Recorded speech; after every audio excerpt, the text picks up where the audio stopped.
And Russian forces are closing in on Kyiv with skirmishes dotting the outskirts of the Ukrainian capital. Using rocket launchers against the Russian enemy. This all takes place in the center of Ukraine. The army's reaction to this victory over the Russians. Long live Ukraine. У генерального штаба перевести силы сдерживания российской армии в особый режим несения боевого.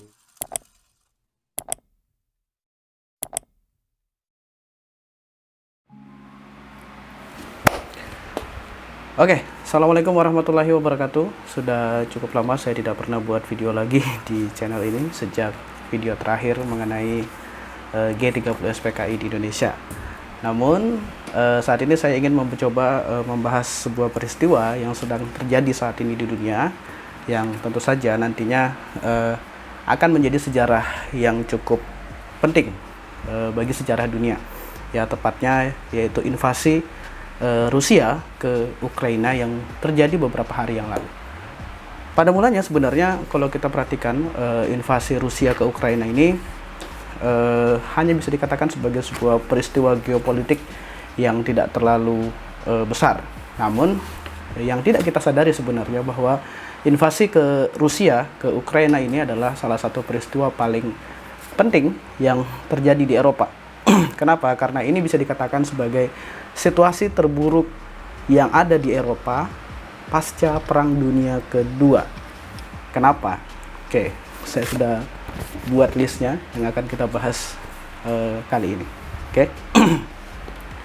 Yang pertama, sejak beberapa hari yang lalu sebenarnya yang harus kita ketahui dulu adalah bahwa Rusia ini adalah salah satu negara dengan jumlah senjata nuklir terbanyak di dunia. Kita bisa kita katakan memang dia adalah negara dengan hulu ledak nuklir terbanyak di dunia. Ya, menurut perhitungan dari Amerika, kurang lebih ada 4.497 hulu ledak nuklir yang bisa diperintahkan oleh Presiden Vladimir Putin untuk ditembakkan kemana saja yang dia mau. Dan ini semakin meningkat karena beberapa waktu yang lalu, atau beberapa jam yang lalu, Rusia melalui Presiden Vladimir Putin mengatakan bahwa mereka sudah menyediakan atau menyiagakan senjata nuklir mereka yang akan digunakan dalam perang saat ini. Nah, jika kita bicara nuklir, ya, senjata yang paling mematikan yang ada di dunia saat ini adalah ancaman paling besar sejak Perang Dunia Kedua. Ya, situasi paling panas. Dan untuk menambah serem suasana ini, Jerman semenjak Perang Dunia Kedua bisa kita katakan hampir tidak pernah tidak terlalu memperhatikan kekuatan militernya. Ya, walaupun secara ekonomi di Eropa, Jerman adalah negara dengan ekonomi terbaik di Eropa. Namun sejak situasi yang semakin memburuk di Eropa, tepatnya di Eropa Timur, Ukraina dan Rusia ini, Jerman memutuskan untuk meningkatkan budget militernya semenjak Perang Dunia Kedua. Ya, dan Jerman menjadi negara dengan dana militer terbesar di Eropa saat ini karena pengaruh invasi dari Rusia ke Ukraina. Ya, Jerman, negara yang mengalami kekalahan ya saat Perang Dunia Kedua, akhirnya kembali mengedepankan militernya pasca situasi yang semakin memburuk di Eropa saat ini. Oke. Kemudian hal ini juga diperparah dengan munculnya bantuan persenjataan dari Barat dan sekutu yang ada di NATO, ya, terutama dari Inggris dan juga beberapa negara-negara seperti Prancis, Jerman sudah mulai mengirimkan bantuan persenjataan ke Ukraina. Nah, hal ini itu berasal dari Twitter sebenarnya dari Presiden Ukraina saat ini, Volodymyr Zelensky, kalau saya tidak salah namanya. Ya, dia mengatakan bahwa saat itu Amerika memberikan semacam tawaran kepada Presiden Ukraina untuk meninggalkan wilayahnya. Tapi Presiden Ukraina mengatakan bahwa dia tidak butuh tumpangan untuk pergi dari Ukraina, tapi dia lebih membutuhkan amunisi persenjataan untuk melawan Rusia. Hal ini sebenarnya yang kemudian menambah parah situasi, eskalasinya semakin meningkat karena melalui bantuan senjata-senjata dari NATO ini, Presiden Putin kemudian menyiagakan senjata terkuat yang ada di bumi saat ini, yaitu nuklir, senjata nuklir. Dan Rusia juga saat ini menghadapi sanksi ekonomi dan juga beberapa sanksi-sanksi yang sangat parah, baik dari Eropa maupun dari negara-negara sekutu. Ya, ada beberapa paket-paket sanksi ya sebutannya, yang mana pesawat Eropa dilarang untuk pesawat Rusia itu dilarang melintas di wilayah ruang udara yang ada di Eropa dan juga beberapa sekutu-sekutu seperti Kanada dan juga Amerika Serikat. Hal ini ditujukan supaya Rusia ini semakin ditekan untuk mengakhiri konfliknya dengan Ukraina.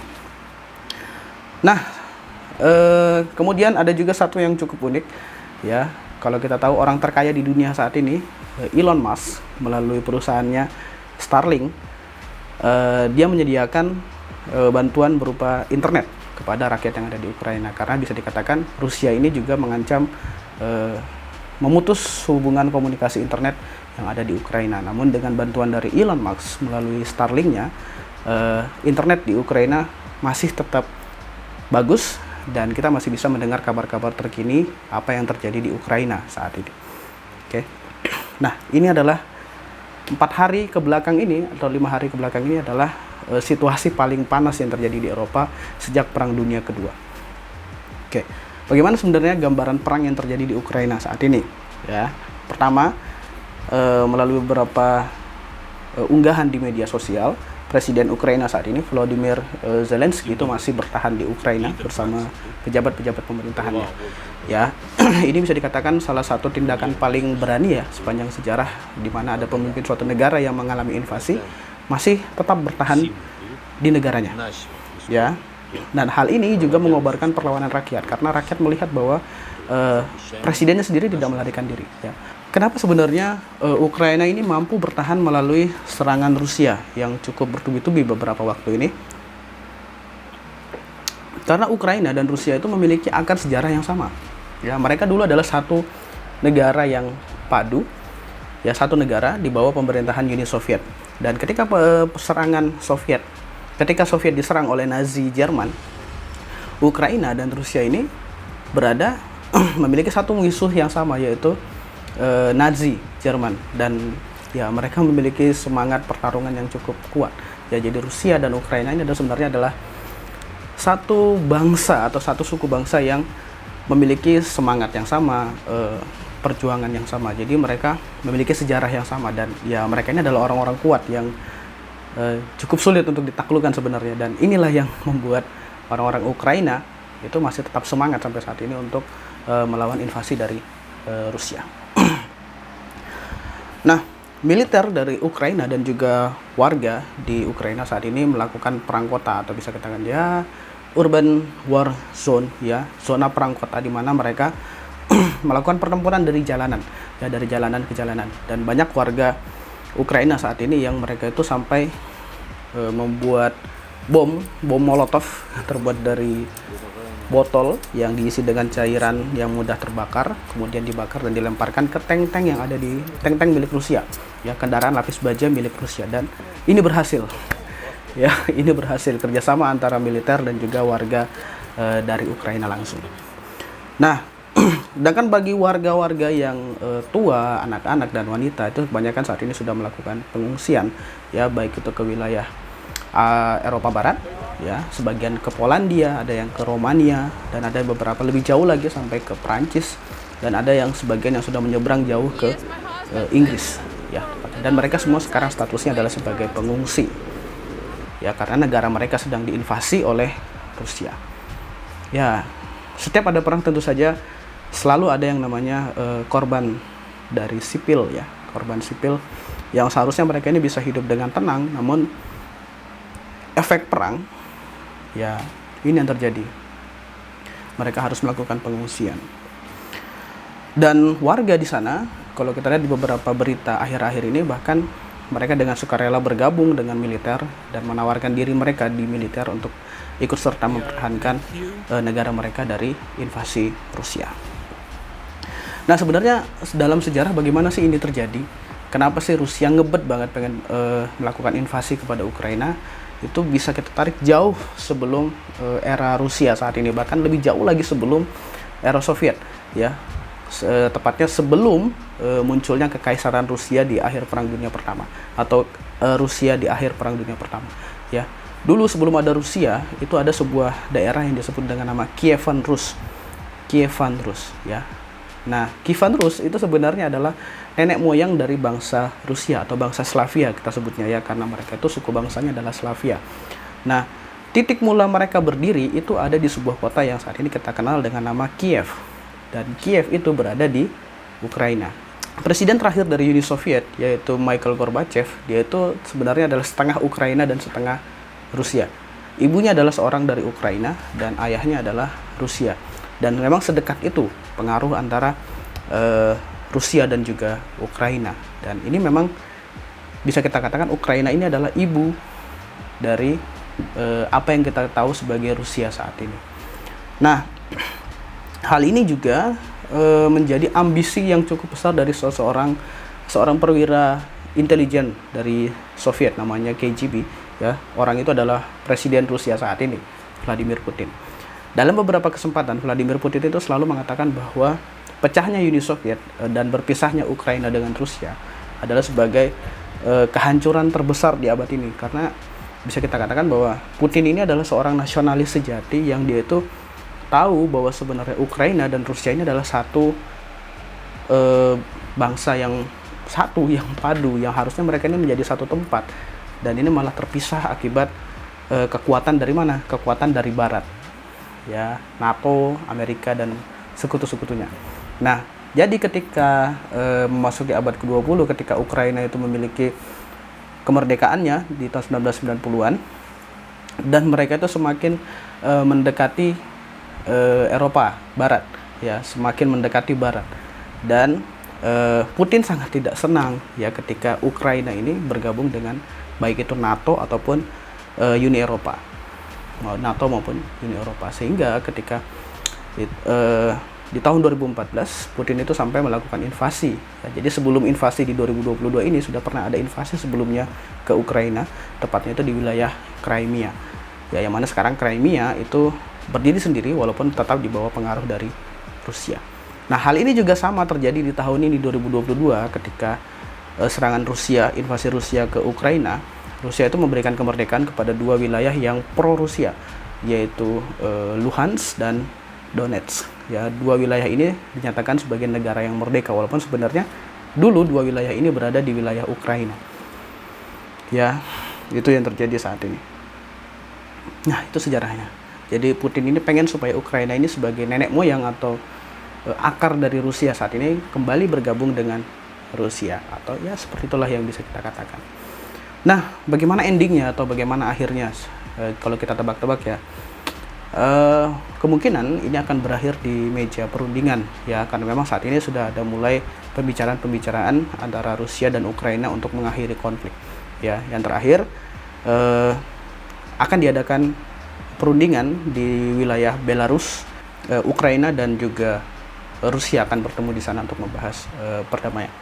Nah, sebenarnya juga di wilayah Rusia saat ini banyak sekali warga Rusia itu yang tidak setuju dengan adanya invasi kepada Ukraina. Kenapa tidak setuju? Yang pertama, ya, dia melihat bahwa harusnya di abad 20 ini ya sudah tidak ada perang lagi seharusnya, tapi ternyata masih ada perang, ya. Rusia melakukan invasi kepada Ukraina. Dan banyak orang-orang di Rusia itu memiliki saudara jauh atau memiliki kerabat yang ada di Ukraina. Dan hal ini ya sama saja seperti bagi mereka melakukan penyerangan kepada saudara mereka sendiri. Dan banyak orang-orang Rusia yang tidak sepakat dengan konflik ini. Dan satu hal juga yang sebenarnya kurang dari Rusia saat ini ketika berbeda dengan invasi mereka di 2014 di Crimea, Rusia itu sangat kurang dalam melakukan propaganda kepada masyarakatnya, ya. Jadi propaganda mereka itu sebenarnya masih kurang, tapi sudah melakukan invasi sehingga banyak rakyat yang menolak. Tapi di 2014 ketika mereka melakukan invasi ke Crimea, propaganda mereka sudah berjalan dengan lancar di masyarakat. Jadi masyarakat tahu bahwa apa yang dilakukan oleh negaranya adalah hal yang baik, atau propagandanya seperti itu. Walaupun sebenarnya tidak, ya, mereka melakukan invasi ke negara lain. Tapi karena propagandanya sudah berhasil, ya rakyatnya tidak banyak yang protes sebenarnya di 2014. Nah, Jika perundingan ini gagal dan juga Putin juga tidak menghentikan aksinya, ya kemungkinan berikutnya yang akan melakukan intervensi adalah NATO dan juga Uni Eropa.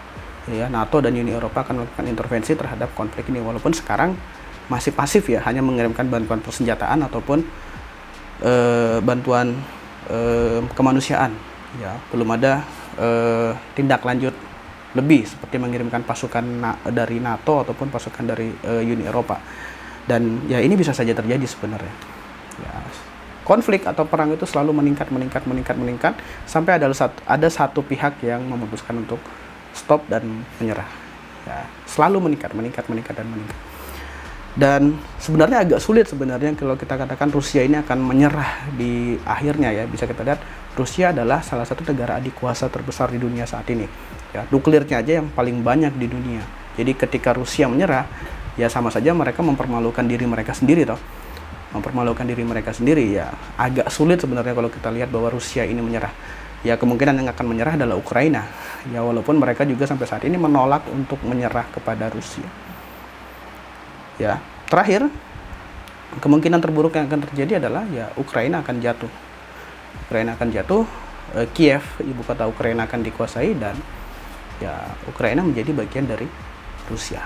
Ya, itu skenario yang paling terburuk yang bisa kita lihat. Ya, seperti itu. Bagaimana dengan Indonesia?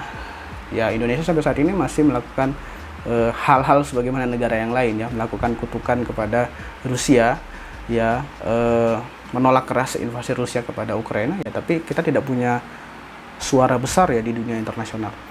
Mungkin Indonesia bisa lebih berperan di GNB atau gerakan non-blok, tapi sampai saat ini GNB juga tidak melakukan suara terhadap invasi Rusia kepada Ukraina. Ya, konflik ini baru terjadi kurang lebih seminggu ke belakang.